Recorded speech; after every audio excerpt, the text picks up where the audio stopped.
विजयपुर नामक गांव में रामू नाम का लड़का रहता था। बचपन में ही पिताजी के गुजरने के कारण उसकी माँ अपनी मेहनत से उसे पालती थी। जंगल से लकड़ियाँ जमा करके लाकर उन्हें बेचकर अपने बेटे को पढ़ाती थी। दिवाली के उत्सव पर सारे लोग पटाखों से आतिशबाजी करने पर उसे भी पटाखे दिलाने की हर साल माँ के पास जिद करता था। ऐसे आगे बड़े होते होते माँ की मेहनत और परेशानियों को समझते हुए रामू ने पूछना बंद कर दिया।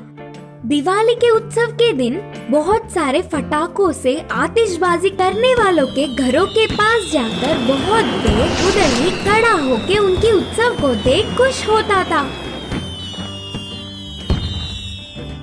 अचानक इस साल विजयपुर में एक बड़ी सी महामारी के आने पर इस बार की दिवाली उत्सव नहीं मनाने का निर्णय गांव के सारे बड़ों ने लिया था।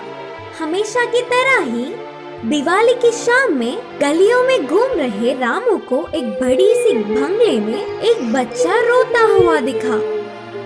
क्षणों में मनचाहा मिलने वाला पैसे वाला लड़का क्यों रो रहा है करके रामू समझ नहीं पाया और कारण जानने की इच्छा से रामू उस लड़के के पास गया तो उसका नाम सोमू करके पता चला। सोमू, क्यों रो रहे हो करके पूछा रामू।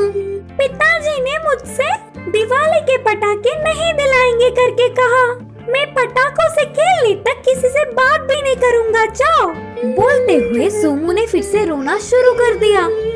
अच्छा, बस इतनी सी बात के लिए रो रहे थे क्या? जानते हो, मैंने अब तक कभी भी दिवाली का उत्सव ही नहीं मनाया। सोमू को अपने हालातों का विवरण किया। वह सुनकर सोमू को रामू पर दया आई। उस गांव में आई हुई महामारी के बारे में और दिवाली उत्सव मनाने पर आने वाले नुकसानों के बारे में रामू ने उसे अच्छे से समझाया।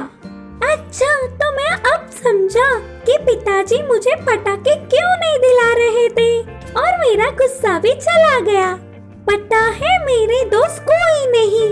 रामू, क्या तुम मुझसे दोस्ती करोगे? रामू के मानने पर सोमू उछल पड़ा। ऐसे ही दोनों बहुत देर गपशप करने लगे।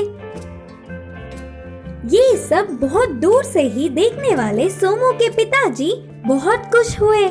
अगले दिन ही रामू के माँ के पास जाकर उससे पहले ही दिन रामू और सोमू के बीच की बात को उन्हें बताया और रामू की चतुरता की बहुत तारीफ की। उसकी पढ़ाई के खर्चे उठाने के साथ साथ सोमू के पिताजी ने उन्हें अपने कारोबार में काम भी दिलाया। उसके बाद की दिवाली में महामारी के जाने पर बड़ों ने बहुत सारे पटाखे दिलाए और रामू सोमू मिलकर उन पटाखों से आतिशबाजी करके बहुत खुश हुए। बुद्धिमान भीम। एक बहुत खूबसूरत गांव था। उसका नाम ढोलकपुर था। उस गांव में एक नदी थी जो हमेशा बहती ही रहती थी। उस नदी के कारण गांव में हमेशा हरियाली ही रहती थी। कुछ साल बाद वहां बारिश होना बंद हो गई और नदी सूखकर बंजर हो गई और गांव में काम ना होने के कारण गांव के लोग दूसरे गांव में काम के कारण जाने लगे। राजू और भीम दो आदमी एक ही गांव में काम के लिए गए। राजू बहुत अक्लमंद था और भीम, जैसा उसका नाम वैसे ही, वो बहुत शक्तिशाली था। वो आराम से कितना भी भार हो उठा सकता था। उस गांव में एक बहुत बड़ा लकड़ियों का व्यापारी रहा करता था। वो दोनों उसके पास काम मांगने गए। तब वो व्यापारी उनसे कहने लगा, जंगल जाकर लकड़ी काटनी पड़ेगी, क्या तुम दोनों से ये हो पाएगा? हाँ, हो जाएगा। ये तो कोई मुश्किल का काम नहीं। तब व्यापारी ने जवाब दिया, तुम दोनों जितने पेड़ एक दिन में काट कर लाओगे उस हिसाब से ही तुम्हें पैसे मिलेंगे। वो दोनों कुल्हाड़ी लेकर जंगल गए। पहले दिन होने के कारण वो दोनों बहुत उत्साहित थे और जोर जोर से पेड़ काटने लगे। भीम ज्यादा ताकतवर होने के कारण बहुत जल्द ही 10 पेड़ काट चुका था। राजू के लिए ये मुश्किल काम था, पर उसने भी कर दिखाया और 10 पेड़ काट डाले।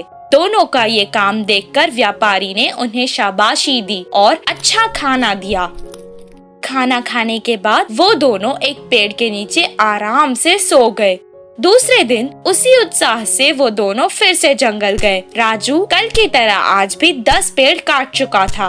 भीम ने सिर्फ 8 पेड़ ही काटे थे। हर रोज राजू 10 पेड़ काटता और भीम एक दिन 6 पेड़, तो दूसरे दिन 4 पेड़, फिर 2 पेड़, ऐसा करके काम कम करते रहा था। तब भीम खुद से कहने लगा, क्या हो गया है मुझे? क्या पेड़ काटने की वजह से मेरी ताकत कम हो गई है? वो व्यापारी के पास आया और कहने लगा, साहब, मेरी तबीयत खराब होती जा रही है। मुझसे ये पेड़ काटने का काम अभी नहीं होगा। मैं वापस चला जाता हूँ। अच्छा ठीक है, एक बार तुम्हारी कुल्हाड़ी तो दिखाओ।